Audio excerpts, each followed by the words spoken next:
일본을 공포에 떨게 만든 곰 공격 사태의 충격적 진실. 등교하던 초등학생이 곰에게 습격당했습니다. 이 문장 영화 같지 않나요? 일본에서 실제로 일어난 일입니다. 230명의 사상자 자위대 투입, 전국 비상사태. 도대체 일본에서 무슨 일이 벌어진 걸까요? 오늘은 일본 열도를 멈춰 세운 야생 재난의 충격적인 실체를 파헤쳐 보겠습니다. 재난 뉴스가 된 곰 공격. 사상자 급증, 고도의 경계 태세, 자위대 투입. 이 단어들을 보면 전쟁이나 대지진을 떠올리게 됩니다. 그런데 이번에 일본 사회를 긴장시킨 건 자연재해가 아니라 곰이었습니다. 봄부터 가을까지 사람이 사는 공간으로 내려온 야생동물과의 충돌이 전국적으로 이어졌습니다. 평범한 등굣길, 마을 산책로, 주택가 골목이 갑자기 위험구역이 되었죠. 아침에 쓰레기를 버리러 나갔다가 곰과 마주친 주민, 학교 운동장에 나타난 곰 때문에 등교가 중단된 사례까지. 사람들은 일상의 안전이 무너졌음을 체감했습니다. 재난은 멀리서 오지 않았습니다. 바로 문 앞에서 시작됐습니다. SNS에는 우리 동네에도 곰이 나타났다는 제보가 쏟아졌고 지역 커뮤니티는 공포에 떨었습니다. 숫자가 말하는 비정상적 상황. 4월부터 11월 사이 곰 공격으로 인한 사상자가 무려 230명. 이 수치는 단순한 통계가 아닙니다. 역대 최다라는 표현이 붙는 순간 사건은 개인의 불운을 넘어 사회적 현상으로 격상됩니다. 이는 교통사고 한두 건이 아니라 도로 설계 자체를 의심해야 하는 단계와 같습니다. 과거 일본에서 연간 곰 공격 피해자는 평균 50-60명 수준이었습니다.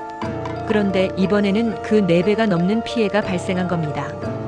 일본 사회가 느낀 위기감은 바로 이 지점에서 증폭됐습니다. 더 충격적인 건 피해 지역이 특정 산간 지역에 국한되지 않았다는 점입니다. 도시 근교, 학교 주변, 심지어 역 앞까지. 곰의 활동 반경이 상상을 초월했습니다. 곰은 왜 마을로 내려왔을까? 많은 사람들이 오해하는 게 있습니다. 곰이 갑자기 사나워졌다는 것. 하지만 진실은 다릅니다. 곰은 변하지 않았습니다. 환경이 바뀐 겁니다.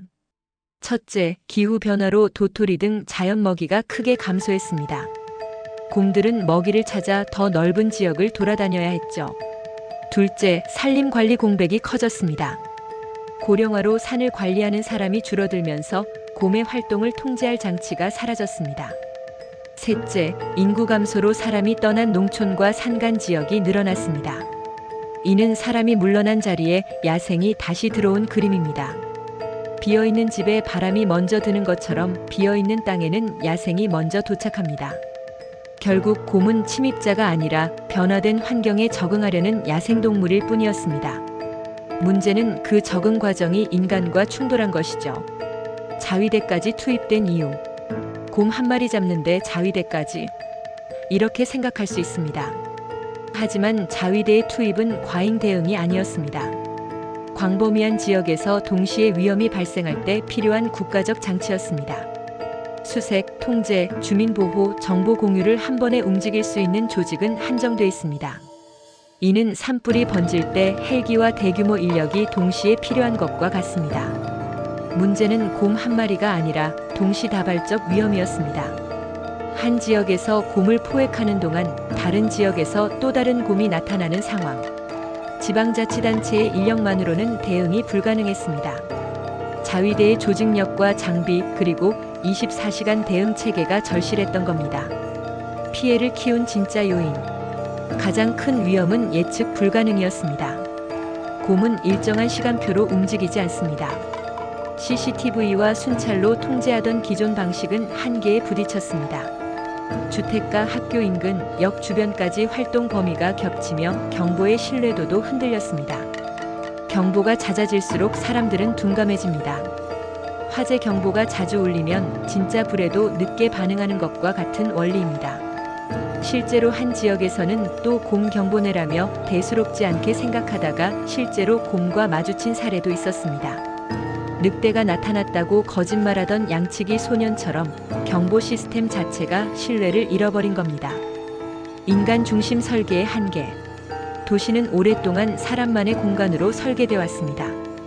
그러나 인구 구조와 환경이 바뀌자 그 전제가 흔들렸습니다. 울타리, 쓰레기 관리, 먹이, 유인 요소 제거 같은 기본 장치가 지역마다 들쭉날쭉했습니다. 이는 안전벨트 없이 설계된 좌석에 사람들이 계속 앉아온 셈입니다.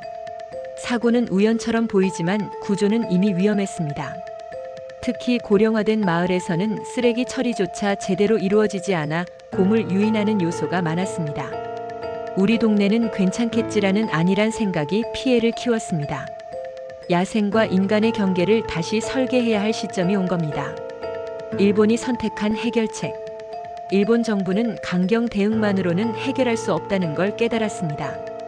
포획 강화, 서식지 관리, 먹이 관리, 지역 경보 체계의 정밀화가 동시에 가야 한다는 결론을 내렸죠. 무엇보다 중요한 건 주민 참여였습니다. 곰은 행정 경계를 모릅니다. 마을 단위의 정보 공유와 행동 규칙이 있어야 위험이 줄어듭니다. 이는 개인이 우산을 쓰는 문제가 아니라 도시 전체가 배수로를 정비하는 문제입니다. 실제로 일부 지역에서는 주민들이 직접 감시조를 구성하고 곰 출몰 정보를 실시간으로 공유하는 시스템을 만들었습니다. 지역 공동체가 움직이자 피해가 눈에 띄게 줄어들었습니다. 우리에게 던지는 경고. 여러분, 이건 일본만의 이야기가 아닙니다. 고령화, 지방 소멸, 기후 변화가 겹치는 사회라면 어디서든 반복될 수 있습니다. 한국도 예외가 아닙니다. 인간과 야생의 경계는 점점 흐려지고 있습니다. 질문은 단순합니다. 우리는 자연을 통제할 수 있다고 믿을 것인가, 아니면 함께 관리하는 법을 배울 것인가? 곰이 남긴 흔적은 발자국이 아니라 사회가 다시 설계돼야 한다는 신호입니다. 이 영상이 도움이 되셨다면 구독과 좋아요 부탁드립니다. 댓글로 여러분의 생각도 들려주세요.